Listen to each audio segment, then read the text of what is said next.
தமிழ்நாட்டின் மத்திய பகுதியாகிய திருச்சி மாநகரில் இங்கே அலைகடல் என திறந்திருக்கின்ற இந்த தமிழர்கள் கூட்டத்திற்கு மாண்புமிகு பிரதமர் அவர்கள் வருகை புரிந்திருக்கின்றார்கள்.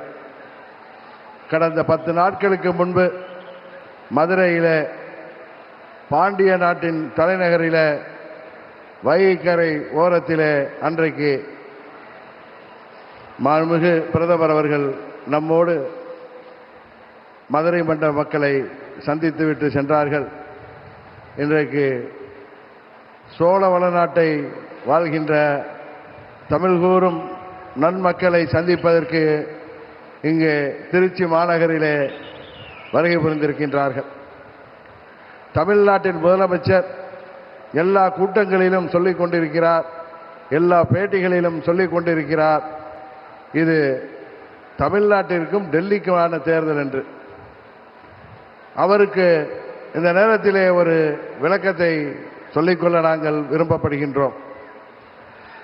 மாண்புமிகு பிரதமர் அவர்கள் டெல்லியில் இருந்து தான் ஆட்சி செய்ய முடியும், சென்னையிலிருந்து ஆட்சி செய்ய முடியாது என்பது முதல்வருக்கு தெரியாதா அல்லது பயத்தில் பேசுகிறாரா என்று தெரியவில்லை. ஆனால் இந்த நேரத்தில் ஒன்றை மாத்திரம் சொல்லிக் கொள்கின்றேன். மாண்புமிகு பிரதமர் அவர்கள் டெல்லியிலிருந்து ஆட்சி செய்தாலும் அவர் குஜராத்தை சேர்ந்தவர். குஜராத் என்பது தமிழ்நாட்டோடு பல 1000 ஆண்டுகளுக்கு முன்பே தொடர்புடைய ஒரு பிரதேசம்.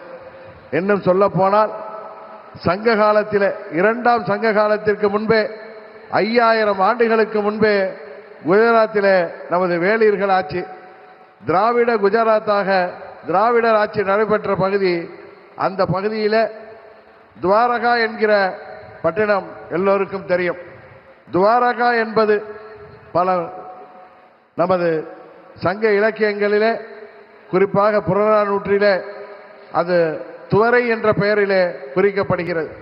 அந்த துவரையை அன்றைக்கு வேளிர், தமிழ் பேசும் வேளிர்கள், திராவிடர்கள் ஆட்சி செய்தார்கள். அங்கிருந்து அவர்கள்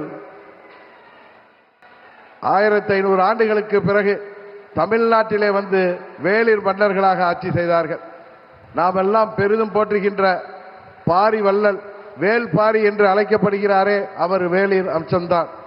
அதுபோல தகட்டூரை தலைநகராக கொண்டு ஆட்சி செய்த அதிகமானவர்களும் வேளிர் வம்சம்தான்.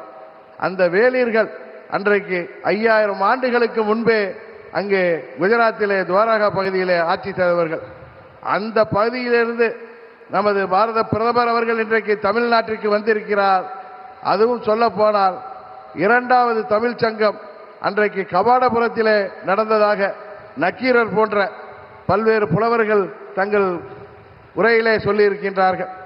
பல்வேறு புத்தகங்களிலே, பல்வேறு காப்பியங்களிலே அது குறிப்பிடப்பட்டிருக்கின்றது. அந்த கபாடபுரத்திலே துவரை கோமானாக அன்றைக்கு அதில் தலைமை தாங்கிய மாண்புமிகு மோடி அவர்கள் இன்றைக்கு தமிழ்நாட்டிலே இன்றைக்கு நடைபெற்றுக் கொண்டிருக்கின்ற இந்த மக்கள் விரோத திமுக ஆட்சியை வீழ்த்துவதற்கு இங்கே துவரை கோமானாக நம்மிடம் வந்திருக்கின்றார். அதனால்தான் சொல்கிறேன், தமிழ்நாட்டிற்கும் மாண்புமிகு பிரதமர் அவர்களுக்கும் உள்ள தொடர்பு பல 1000 ஆண்டுகளுக்கு முன்பான தொடர்பு. அதனால்தான் அன்றைக்கு தமிழ் சங்கத்தை தொடங்கி வைத்தவர், காசியிலே தமிழ் சங்கமத்தை தொடங்கி வைத்தார்கள். இன்றைக்கு தமிழ்நாட்டிலே தமிழர்களின் சங்கமத்திலே நம்மோடு கலந்து கொண்டிருக்கிறார்கள். அதனால்தான் பிரதமர் மோடி அவர்களுக்கும் தமிழ்நாட்டுக்கும் உள்ள உறவு என்பது தொப்புள் கொடி உறவு என்பதை இந்த நேரத்திலே நான் தெரியப்படுத்திக் கொள்கின்றேன். இன்றைக்கு அவருக்கு துணையாக, மாண்புமிகு பிரதமர் அவர்களுக்கு துணையாக தமிழ்நாட்டிலே நமது தேசிய ஜனநாயக கூட்டணியின் தலைமையேற்றிருக்கின்ற பச்சை தமிழர் அருமை அண்ணன் EPS அவர்களும்,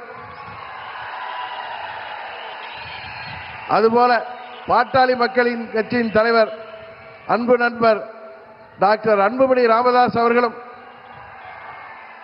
தமிழ் மாநில காங்கிரஸ் கட்சியின் தலைவர் அருமை சகோதரர் GK வாசன் அவர்களும் இங்கே, மற்றும் நமது தேசிய ஜனநாயக கூட்டணியைச் சேர்ந்த அனைத்து தலைவர்களும் இங்கே வருகை புரிந்திருக்கின்றார்கள்.